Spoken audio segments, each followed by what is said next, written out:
The federal government is being advised to introduce national housing targets and hold states accountable for reaching new development goals.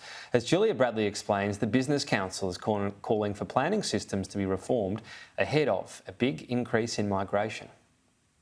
The Business Council of Australia warns housing supply is dwindling as demand increases and says poor planning systems and infrastructure are partly to blame.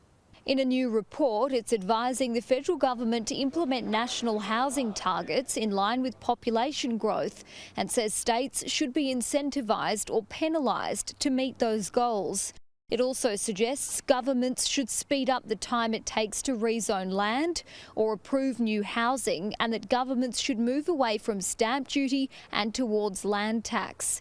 The council is calling for federal infrastructure funding to be re-prioritised to projects directly linked to new housing supply. The Prime Minister can pick the phone up now to state premiers, to local mayors to get more land released. To get more development underway because there's demand for it. And if he has to tip in money for infrastructure, well, that's something he should have provisioned for in the budget. The opposition and some advocacy groups are concerned increased migration over the next 2 years will put more pressure on the housing market. The federal government is hoping to build 30,000 social and affordable housing properties over 5 years as part of its Housing Australia Future Fund, but is struggling to get legislation through the Senate. This is the Greens failing the public.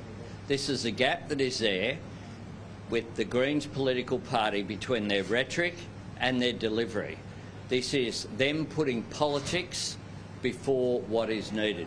In New South Wales, there are warnings the state will likely build just over half of the 314,000 new homes that will need to be built here over the next 5 years.